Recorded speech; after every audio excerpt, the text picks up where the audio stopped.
Hello and namaste friends, welcome back in another TPRS mini story lesson. In today's episode and today's lesson, we are going to read one of the interesting story by Ruskin Bond, who's the writer of this story of Blue Umbrella. This is a book which I have reviewed in last 2 months ago, I think, and 2 days ago I have made a video around vocabulary list from this book. First chapter, the Blue Umbrella. So Nilu was the chapter name you all know, and I read this. And second, I decided that I will read this complete story and I will make the video around this topic, all the vocabulary and all the way of reading. How can you understand this entire story? So this is going to be an interesting story for you, and if you want to develop this language effectively, you should read and read. Intense reading, I'm talking about focal skill. The reading is the second part and second pillar of language development. So I would definitely recommend you that you have to read.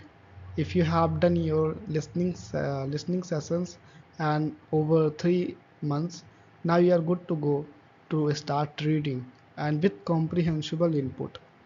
Read what you can understand and comprehend. So let's start before making further delay, and before you start, please subscribe this channel, hit the bell icon so that you never miss the update.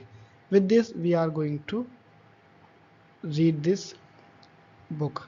I will explain you, and I have highlighted the words with the green marks, which is important and which I will tell you in a next episode. These are vocabularies word and phrases. As I said you that I will make a video about phrasal verb also. So you have to look around this. Whatever is important, please note down in your text via any kind of empty copy where you have to take a note and find out on Google. If you don't have any idea about it, I have also mentioned in the last video how to do it. And let's just start. I would not add something else, and I will not take your lots of time. I will read the statement and I will not ask questions. I will just read and I will try to summarize some point. Nilu Nilu, cried Binya. She scrambled barefoot over the rocks, run over the short summer grass, up and over the burrow of the hill. In this statement, the author is talking about a girl. Name is Nilu. Cried Binya means like someone when it's required to calling for name and someone else. So the name of the girl is Nilu, who is cried Binya, and Binya I will read, then you will know who is Binya. She scrambled barefoot means without wearing any kind of slipper and shoes. She get out of house and started running without any slipper over the rocks. I have mentioned also the pictures in the last episode. Barefoot over the rocks means like you are walking on a road without having any kind of slipper and shoes, and running over the short summer grasses like you walk in a field without any kind of shoes wearing and walking on a grass. So that's here is a short summer grass. Up and over, up and over like this way, up and over. The burrow of the hill means the top of the hill. All the times calling Nilu, Nilu. Nilu is a blue means was the name of the blue gray cow. So you also here try to understand the blue. Nilu was the name is the name of the blue gray cow. The other cow which was white was called Gauri, meaning fair one. They were found of wandering off means it's like you are a fan, you are a student, you most of the time you want to go out for somewhere, don't want to come back home.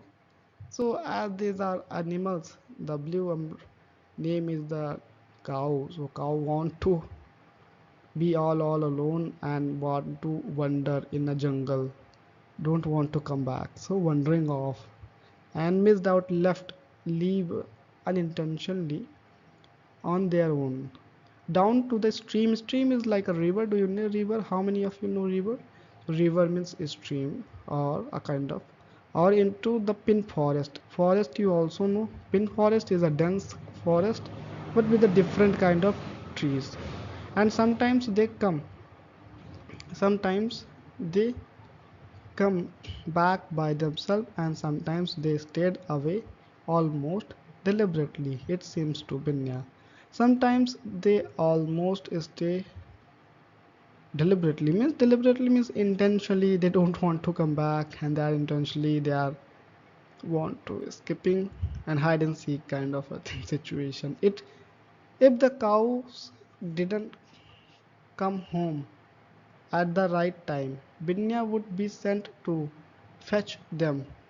Sometimes her brother Biju went with her, but these days he was busy preparing for his exam and didn't have time to help with the cows. I hope you understood. And let's read the second.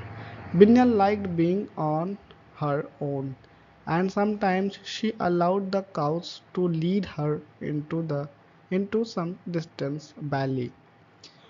And then they would all be late coming home. The cows preferred having Binya with them because she let them wander. Biju pulled them by their tails. In fact, they went too far. Binya pulled them by their tails if they went too far. They belonged, sorry, Binya belonged to the mountains, to this part of the Himalayas, known as Garhwal, means dark forest and lonely hilltops held no terror for her. It was only when she was in the market town, jostled by the crowd in the bazaar, that she felt rather nervous and lost the town. 5 miles from the village was also a pleasure resort for tourists from a side of India. Here was the part hidden. So just 1 second, friend. And moving on, Binya. Binya was probably 10. She may have been 9 or even 11. She couldn't be sure because no one in the village kept birthdays. But her mother told her she had been born during winter when the snow had come up to the window. And that was just over 10 years ago. 10 years ago, wasn't it? 2 years later, wasn't it? Isn't it? These are odd questions, short questions, close questions. 2 years later, her father had died, but this passing had made no difference to their way of life. They had three tiny terraced fields on the side of the mountain and grew potatoes, onion, ginger, beans, mustard, and magi. Mazi. Do you know Mazi? I've highlighted, I will show the picture. Magi. Not enough to sell in the town, but enough to live on. Like most mountain girls, Vidya was quite sturdy girl, fair of skin, with pink cheeks and dark eyes, and her black hair tied in a pigtail. She wore pretty glass bangles on her wrist and a necklace of glass beads. From the necklace hung a leopard's claw, It was a lucky charm and Binya always wore it. Bijou had one too, only his was attached to a string. Binya's full name was Binya Devi and Biju's real name was Bijay. But everyone called them Binya and Biju. Binya was 2 years younger than her brother. She had stopped calling for Neelu. She had heard the cowbell tinkling and knew the cows hadn't gone far. Singing to herself, she walked over fallen pin needles, pin needles into the forest. Glad means like a rolling down on the hill. She heard voice, laughter, the clatter, clatter of plates and cups, and stepping through the trees, she come upon a party of picnickers. Picnickers where you and most of the people go for outside in the jungle for picnic with family members with some kind of gross eatable thing and drinkable thing for as a holiday. They were sorry, they were holiday makers from the plain. The women were dressed in bright sari.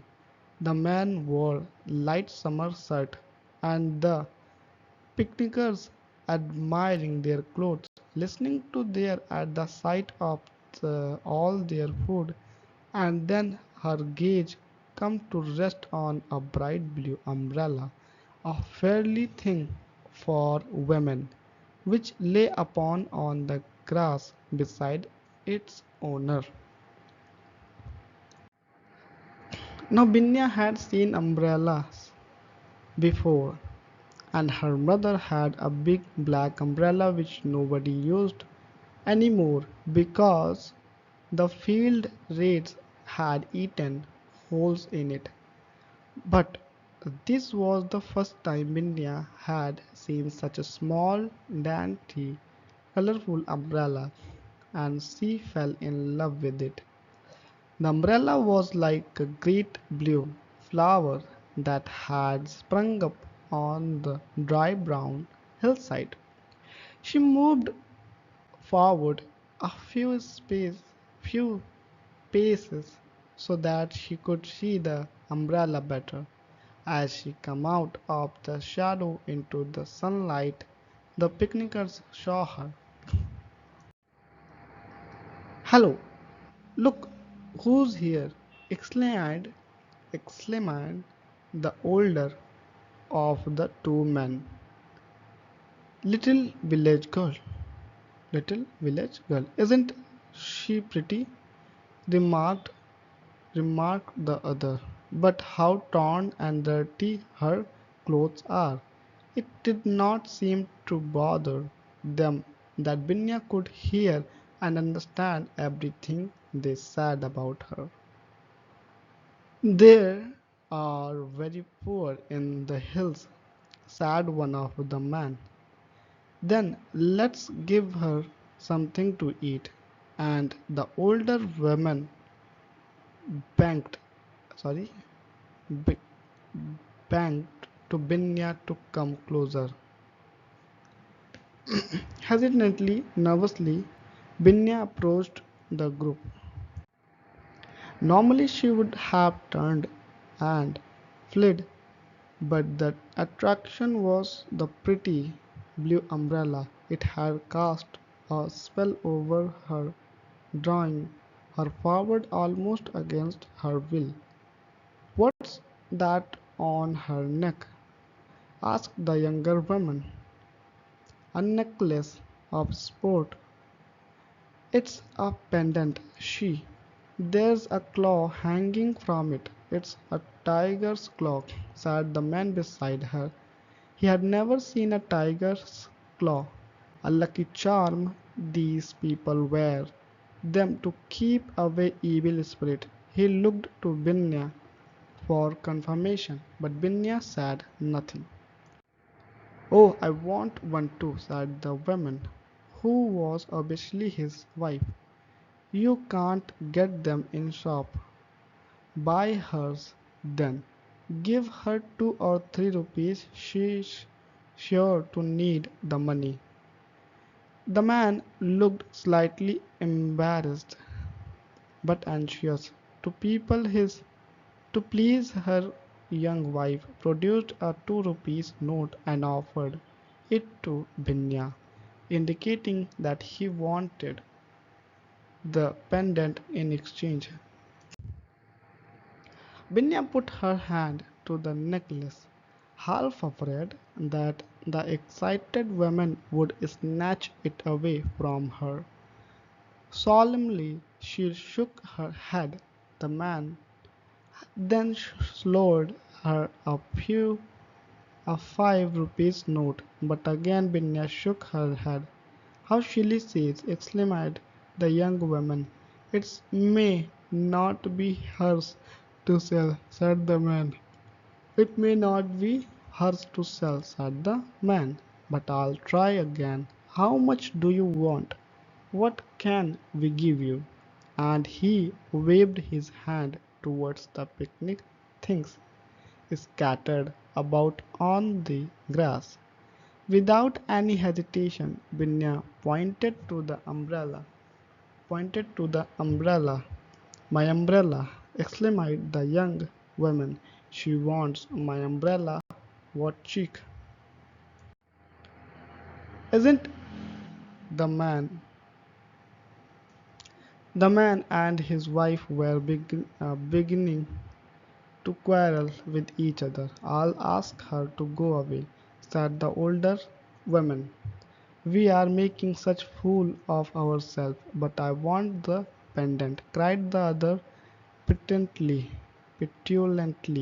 and then on an impulse she picked up the umbrella and held it out to Binya. Here, take the umbrella. Binya removed her necklace and held it out to Binya, the young woman, who immediately placed it around her own neck. Then Binya took the umbrella and held it up. It did not look so small in her hands. In fact, it was just the right size.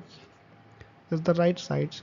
She had forgotten about the picnickers who were busy examining the pendant.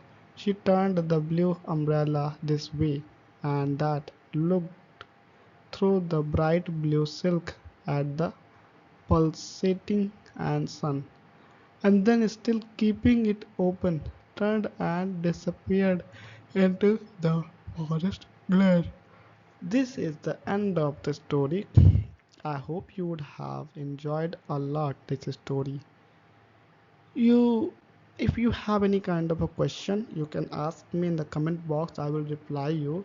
By the way, I'm not used to with this camera of this Microsoft, so I didn't understand how to use this one. But first time I have used, and second time I will try my best with this camera and using my face also properly. So for if anyone have any question, ask me in the comment box, and next video will be about these vocabularies, all vocabulary which I have highlighted with the green one, and I will reply you in the comment box if you have any question. Till that, bye, see you in the next episode. Take care of yourself and enjoy this story. Read 2 3 times so that you get better at language development.